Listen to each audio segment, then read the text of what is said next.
Ça, c'est ce que j'ai appris à faire il y a un peu plus d'1 an, avant même de lancer ma chaîne YouTube. Mais aujourd'hui, j'ai décidé de me challenger et d'apprendre des figures bien plus difficiles.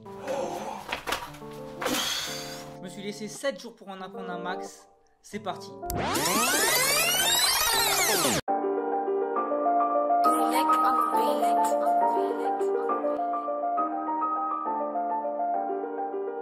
La première que j'ai voulu apprendre s'appelle le 4-2-3. Pour comprendre cette figure, il faut d'abord comprendre son nom. En jonglage, chaque chiffre correspond à ce que tu dois faire avec la balle. On va commencer avec le 4 qui correspond tout simplement à lancer que tu aurais fait si tu jonglais à 4 balles. C'est-à-dire que tu lances la balle à la verticale. Le 2 représente une balle qui ne bouge pas et le 3 un lancer en cloche, comme si tu jonglais à 3 balles. Pour cette figure et comme pour la plupart des autres, j'ai commencé à m'entraîner à 2 balles. Au début, j'ai essayé de faire un 3-4 qui ressemble à ça, de la main droite vers la main gauche. Puis de la main gauche vers la main droite. Et après 5 petites minutes, j'y arrivais déjà aisément.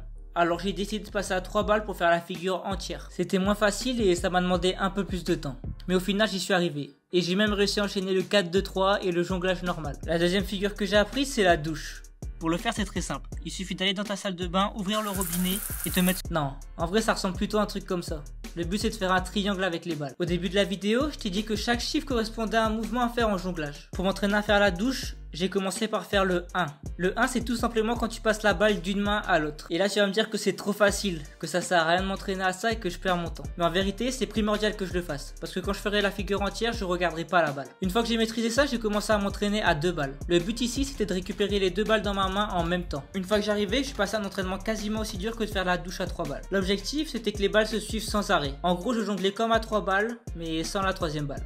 Au final, j'y suis arrivé après une bonne heure et je suis passé aux 3 balles. Comme je te l'ai dit, l'entraînement que j'ai fait juste avant était presque aussi dur que la douche à 3 balles. Et je pense que c'est pour cette raison que j'ai pas vraiment galéré et que j'y suis arrivé rapidement. Je te montre tout de suite le meilleur résultat que j'ai réussi à avoir.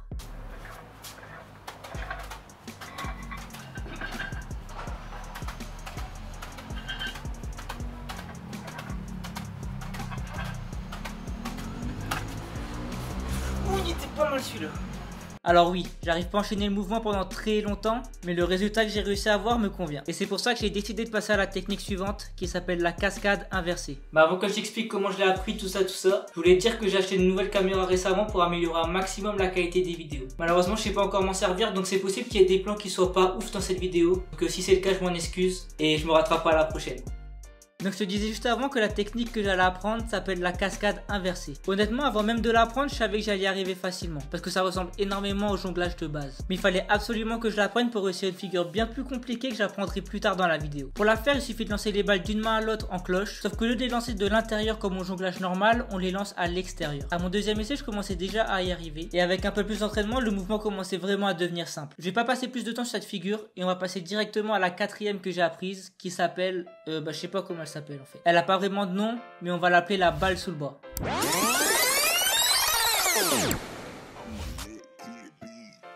Malgré le fait qu'elle paraisse très impressionnante, elle est vraiment simple une fois que tu as compris le mouvement. Mais comme je suis pas très malin, au début j'ai pas mal galéré. Puis j'ai eu une sorte de déclic et le mouvement est devenu tout de suite beaucoup plus simple. J'ai capté, j'ai compris pourquoi j'y arrivais pas.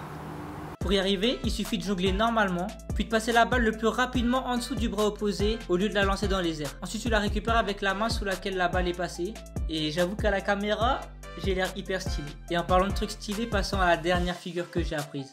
La plus stylée d'entre tous, j'ai nommé le Mills Mess. Ce mouvement combine la cascade inversée et la balle sous le bras que j'ai appris juste avant. Mais contrairement aux autres mouvements où chaque bras reste à sa place, pour celui-ci il faut les croiser et alterner le bras qui est au-dessus et en dessous à chaque fois. Comme pour les autres figures, j'ai commencé à m'entraîner à 2 balles. La technique que j'ai faite consiste d'abord à envoyer la balle avec la main qui est au-dessus, puis tu décroises et t'envoies directement avec la balle qui est en dessous. Ensuite tu recroises dans le sens inverse, tu récupères chaque balle dans la main opposée à celle qui l'a lancée. Donc la balle droite dans la main gauche et la balle gauche dans la main droite. J'espère que tu as réussi à suivre. Quoi qu'il en soit, j'ai dû m'entraîner pendant une bonne trentaine de minutes avant de me sentir suffisamment à l'aise pour passer aux 3 balles. Et c'est là que la difficulté a vraiment augmenté. J'ai essayé directement de les enchaîner mais c'était impossible. Alors pour que ce soit un peu plus simple, j'ai décidé de commencer en faisant des flashs. En jonglage, ce qu'on appelle un flash, c'est quand tu fais une figure une seule fois sans essayer de l'enchaîner après. Ça permet de comprendre ce qu'il faut réellement faire avec ses mains. À ma grande surprise, je suis arrivé plutôt facilement, mais j'étais toujours bloqué à l'étape d'après. C'était vraiment impossible pour moi de les enchaîner. Et dans ces moments-là où c'est vraiment dur et où tu galères, il reste qu'une seule chose à faire, s'entraîner.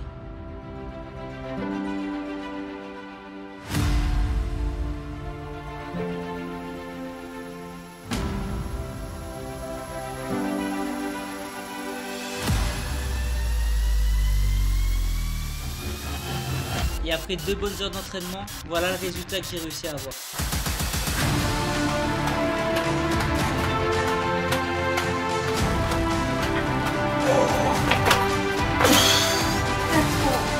Je suis honnêtement plutôt fier du résultat que j'ai réussi à avoir en seulement 7 jours d'entraînement. Et pourquoi pas faire un épisode 2 où j'apprendrai peut-être à jongler à 5 balles. En tout cas, j'espère que la vidéo t'a plu. N'hésite pas à liker si c'est le cas, à lâcher ton abonnement, activer la cloche. Et je te dis à bientôt pour une nouvelle vidéo. Ciao.